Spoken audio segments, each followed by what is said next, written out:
live. Yes. Good. Good morning, everyone. Just to let everybody know, we're about to begin our first session of Channel World Seed this morning, where we're going to be looking at funding the conservation of crop diversity worldwide. If you want to join us, you've got about 3 or 4 minutes. Thank you.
A very good morning to everyone joining our Channel World Seed session here in the studio in Istanbul, Turkey, and to all our viewers online, thank you so much for joining us.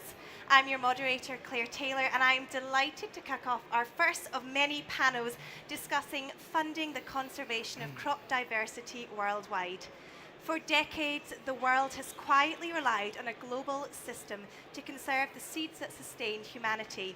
Behind the scenes, taxpayers have footed the bill, while the private sector, which depends on these seeds for its own profit and innovation, has stayed largely on the sidelines. Today, we're putting the spotlight on the two international funds that make the global seed sharing system work: the International Plant Treaties Benefit Sharing Fund and the Trust Endowment Fund. But more importantly, we're calling out the imbalance in who is paying for the world's food future and who should be. To discuss this and more, I'm joined by Alwyn Kopsch, Chair of the 11th session of the International Treaties Governing Body, and Dr. Stefan Schmitz, Executive Director of the Crop Trust. Alwyn, I'm going to come to you first. The International Plant Treaty has created a global system to share seeds. Can you help us understand how it works and who's responsible for keeping it alive? Yeah, thank you. Thank you for the invitation. Good to be here. The international treaty is a binding international agreement. We have over 150 countries participating, and these countries, they agree to collaborate for long-term food security. They agree to collaborate for the conservation of plant genetic resources for food and agriculture, so seeds basically. Yeah. For they want to foster sustainable use, and they decided to create a seed sharing platform, so to say. We call it the multilateral system. That's a system that generates a pool of national and international collections. Under that system, you have one set of rules for access, and researchers and breeders get access to the diversity of 64 crops that are important for food security. And on the other hand, these users commit to share benefits they generate while using those crops, those diversity.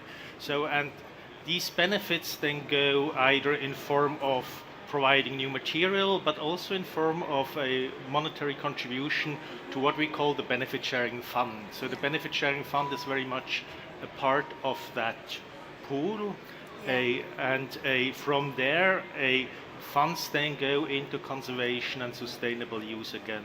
And that's all defined by the funding strategy of the treaty, and the crop trust also is part of that funding strategy. So it's kind of a circle. You get access, you create new varieties, you generate monetary benefits and other benefits, you share those, and they go back into conservation of diversity. And Alwyn, let's find out how these different funds operate. I'm going to bring in yourself here, Stefan. Let's talk about the Crop Trust Endowment Fund. What's at stake and who's showing up to support it? Mm-hmm. Yeah. There are the future of food for mankind depends on the past of food.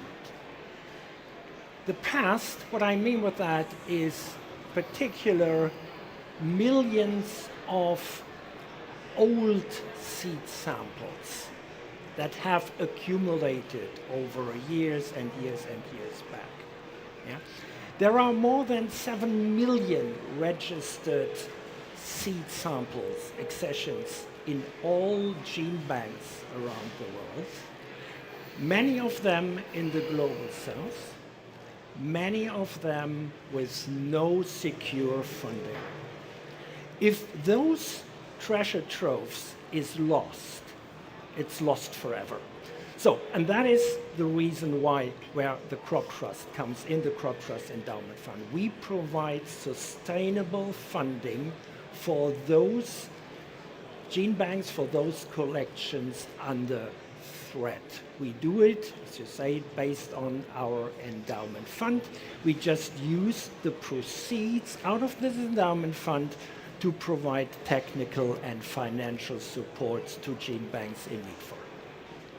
And these gene banks, that 7 million registered seed samples that you mentioned there, Stefan, but these gene banks don't run themselves. Taxpayers have been footing the bill. How can we encourage the private sector to step up and support this important work?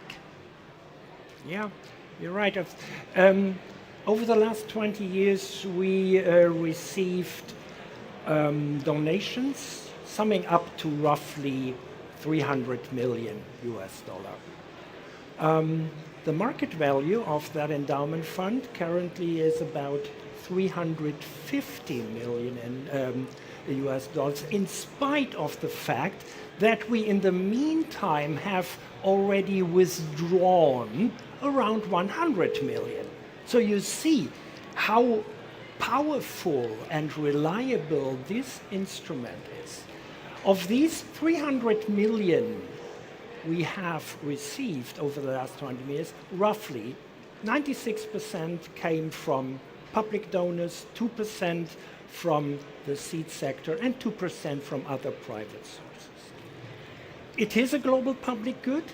It is, the public donors are in charge, but I think the private sector could and should step up.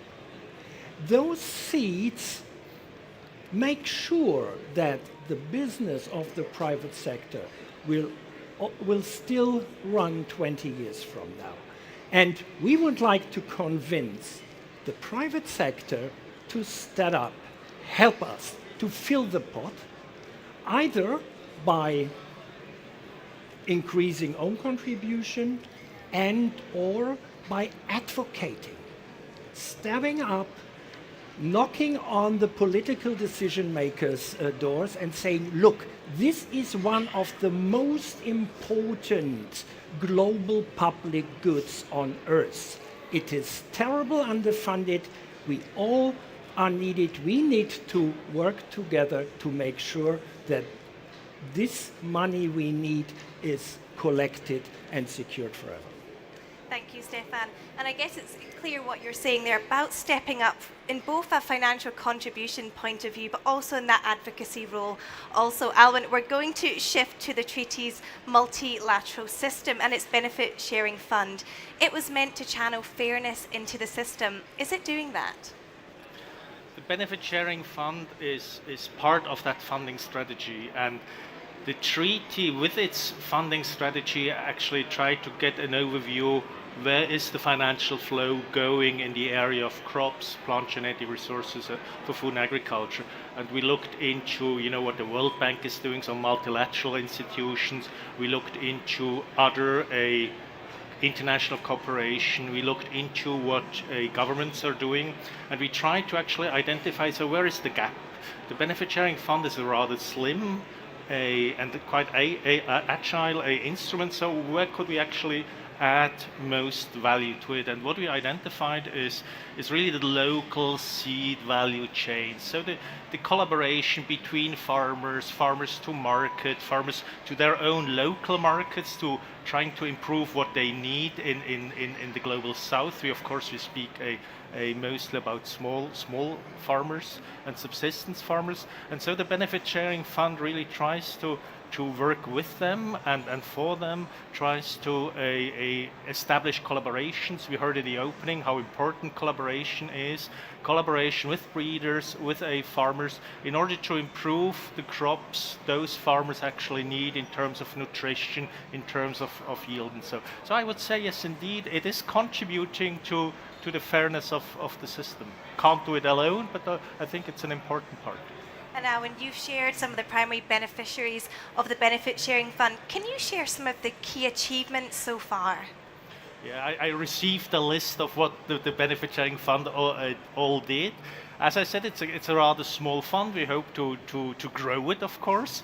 We were able to distribute about 35 million US dollars so far. We reached over 1 million people with that, be it farmers, be it researchers, be it breeders. Farmers were engaged, co-created over 400 varieties that actually help improve the material they are working with. So it is a kind of a story of co-creation, collaboration. We have private sector actors as well, so companies that help identify and work with the material. So it's kind of this story, very much a story around the use of PGRFA, the use really for food, for fodder. I think that's the one keyword of the benefit sharing fund is really enable use. And now I'm going to let the audience know that we are going to come to you shortly. I'm going to ask a couple of more questions. I believe there are some microphones that are going to go around, so please do make yourself known to me if you would like to share a question to either of our panelists. But I'll give you all a second to come up with your questions. And you mentioned there, Alwyn, and you, of course, as well, Stefan, the importance of collaboration in these funds. How do both of these international funds work complementary to one another? Stefan, I'll come to you first. The complementary I see on two levels. The first level is simply on practical, operational level. The other level is on the political level. On practical level, it is quite clear. There are the gene banks, and we want to make sure, and this is our principle we work, that these gene banks are not just repositories, not just storing places, not museums, but innovation hubs in the middle of seed systems that grow, that develop.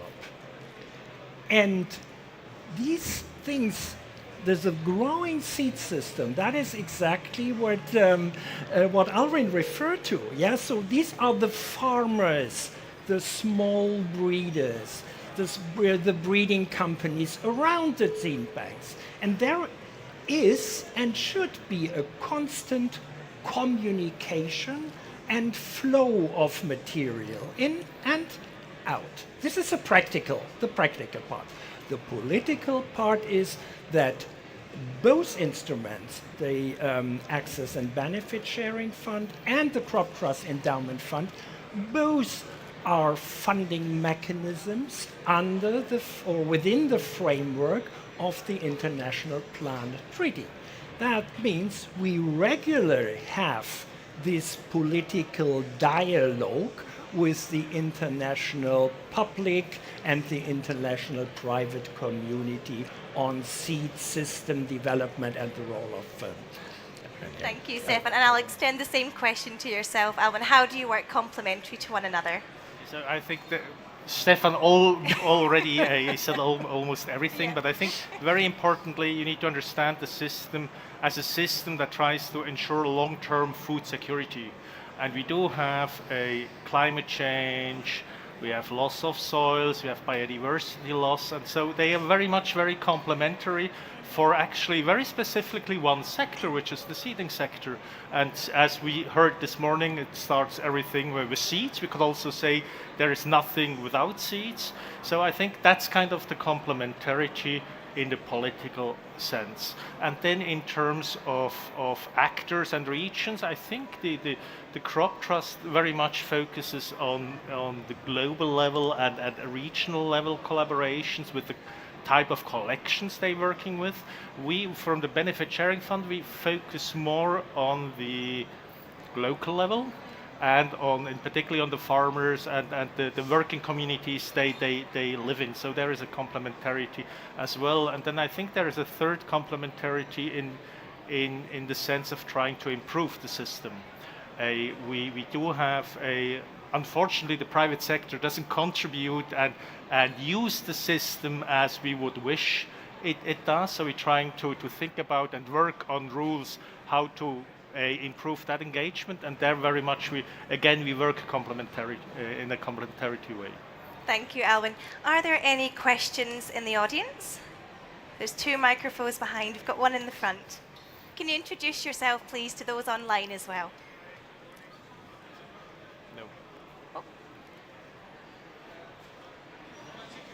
Should we get another microphone, please? I don't know. Yeah, oh, it works now.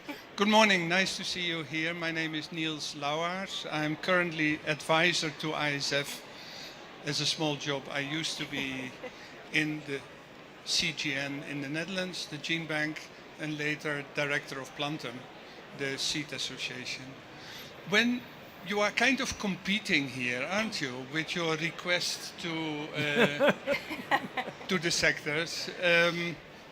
So if you want to pitch why they should fund you or they fund you, both it's a global public good, yes, but it's a very usable public good.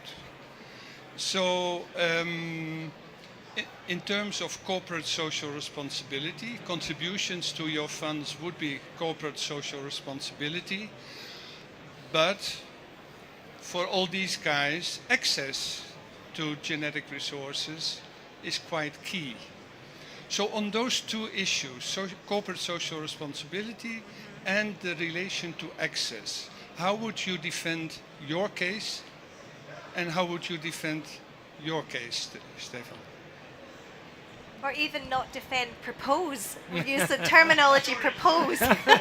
Thank you, Niels. Who would like to take that one? I can start. I think working with the multilateral system is really very much focusing on using, accessing material that might be of interest to your company, and try to use that system in order to improve your offer to the market. However, if you want to use that material in the multilateral system, you need to know what's in there. So we do have a system as well for that. But I think very importantly what the Crop Trust does, in order to tell you it's not a competition, but really working together, is the Crop Trust does also a lot of work in identifying, describing what material there is in their collection. So I think that's important. So even if you're a company and focusing very much on the use, you still have a consideration to make. Okay, how can I contribute to improving the system in terms of information? What is in the system, not only the material, but the information you need to actually select what you want to use. So I think there's a story for both, and there is certainly room to actually support both systems, or both elements of the same system. Okay. Yes. Thank you. Thank you, Niels, for this good one. First point. I think I would very much appreciate first that this issue, regardless of whether it's a contribution to the Access and Benefit Sharing Fund or to us, will step up from the private sector corporate social responsibility unit to the corporate strategic level. This, I think, would be the ultimate, the most important step. It is not just a question of corporate social responsibility. It is something that makes sure that private sector can work in 20 years from now. Yeah. So this, I would say, regardless of whether you put the money, is put it up to a higher level of strategic development. Second point, I listen to a lot of gossip and it's not clear what's all about. Oh, what's the Crop Trust Endowment Fund? What's with the Access and Benefit Sharing Fund? And now with the Kali Fund, and we don't know what to do.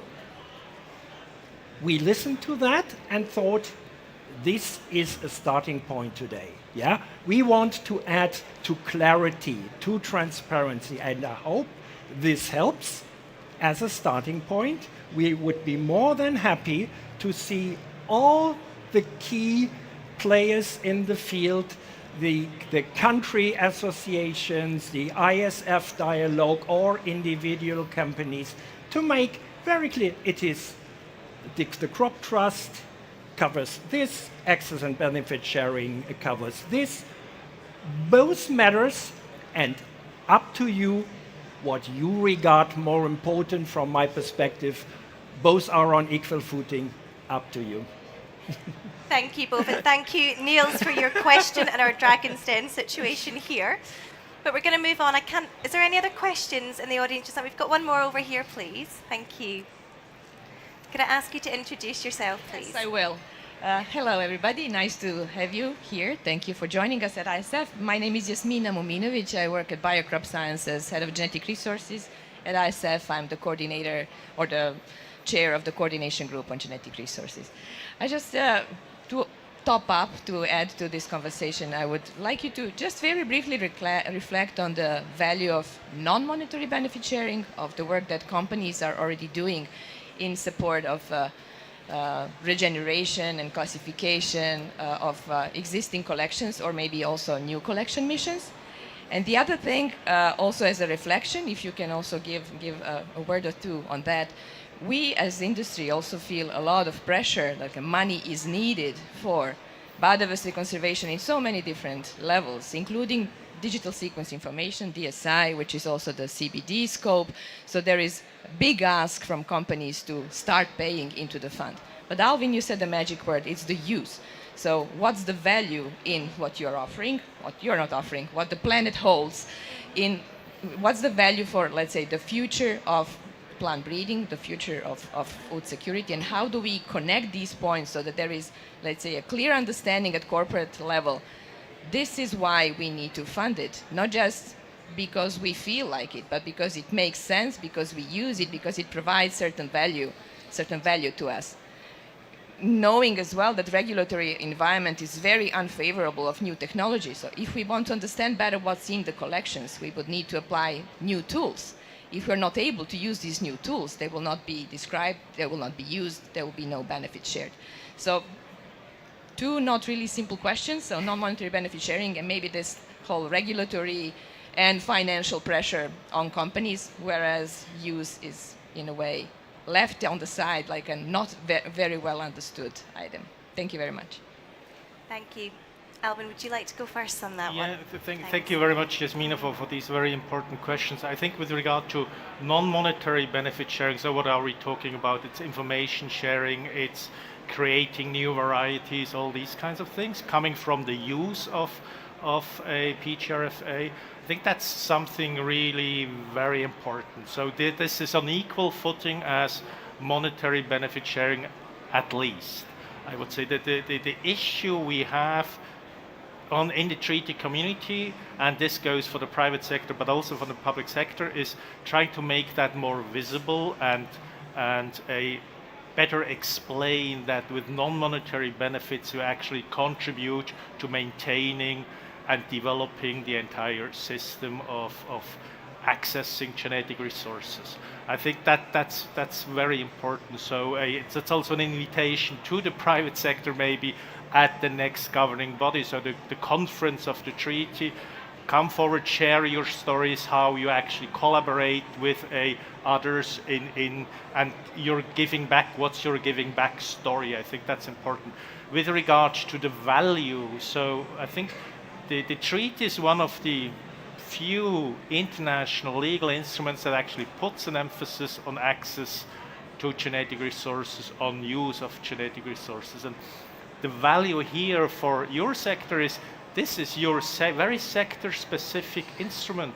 It's about food, it's about seeds. And I think you can't, and that's a value in itself. You have a tailor-made system available if you want to use it. There it is. Of course, there's not everything is perfect. We work very closely also together in trying to enhance that system and be more inviting and more encouraging for the private sector to actually join in. So I think that's the big value. It very much talks to your long-term business case. It's not about charity, the international treaty. It's really about trying to provide food security down the road. So, and food security very much is linked to also being able to make business. And so that I think that's the story we need to tell. It's not about charity, it's really about designing together the business case we're going to need in 10, 15 years. And Stefan, would you like to add anything? I fully agree with Alvin. Non-monetary support is on equal footing as financial support. I think as a private citizen, I would be proud to give both. I mean, I'm a taxpayer on the one hand. I'm engaged in private in NGOs, and so there is. Ideally, I would say it's both. The add value of all those material in gene banks, in seed banks, has always been unmeasurable, and my clear prediction, it will grow. It will grow with machine learning, artificial intelligence, with gene editing methods. With all that, we can use now this treasure trove, what 10 years ago would not have been thinkable. I will have a conversation here with our friends from the International Rice Research Institute tomorrow morning. Just we cooperate a lot with them, for they I know it's amazing what they are doing in applying those modern methods to bringing these phenotype genotype environment linkages, draw the conclusions, and come up with better seeds that are resistant to pest diseases, more tolerant to abiotic stresses, and all like this. Yeah, a very clear prediction. And it is, I would like to encourage the private sector to step up, to get at the front of this movement and say, okay, let's all use this for a common future. Thank you, and thank you so much for your questions, but I'm going to take the last question because we've got a few minutes left, and I'm going to ask both of you, and in a way you summed it up pretty well there, Stefan, but if this system fails, who suffers? And what will it take realistically to stop that from happening? Stefan, do you want to go first? And I'll leave the closing remarks to yourself, Alvin. We already see today increasing number of hungry people. We see increasing number of people malnourished. We see increasing number of frictions, disruptions in the global food system due to growing crisis, the pandemic, and all of that. If this system fails, I predict really a harsh future. Growing hunger, growing micronutrient deficiencies, lack of adaptation to climate change for all of us. Yeah? And then at one point in time, it is not just those poor people in Africa and parts of Asia who suffer. It will fire back on everybody. Thank you, Stefan. And finally yourself, Alvin. Thank you very much. So I think what we're gonna endanger is indeed the food of our kids and grandkids. I think it's really about a long-term, mid to long-term, a food security. How can we make sure that future generations can take advantage of such a diversity of food we find today on our plates? So taking that forward, I think if we fail to enhance that system, it would be certainly a missed opportunity to continue in a very long tradition of sharing, of interdependence, of different regions of the world, of different actors. I think it would make that exchange much more difficult, and I think it would really be a missed opportunity to collaborate also in the future. So I think my call of action would be contribute to the enhancement of the system. We are in a negotiation process, which we hope to be actually able to conclude in November this year. Private sector was a very engaged partner in these negotiations. Continue with that. Be ready to make compromises. Result of a negotiation is always a compromise. It's not one takes it all.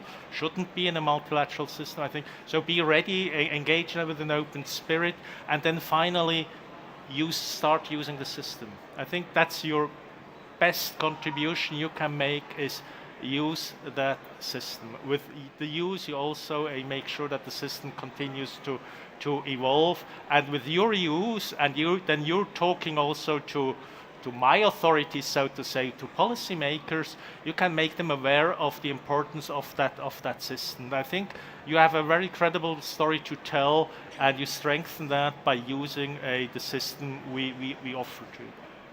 Thank you, Alvin. Well, you've heard the case. The world seed system cannot run on goodwill and public money alone. There is huge opportunity for the private sector to show their support for protecting crop diversity by making meaningful financial contributions to ensure the continuation of this vital work. And a common message that came through today is that for the system to succeed and not to fail, to really protect the long-term food security. I think that really came across well. And a huge thank you to Stefan, to Alvin for sharing your insights, the important work being delivered by both these international funds. Thank you for your time, and thank you to our audience watching. Thank you. Thank you.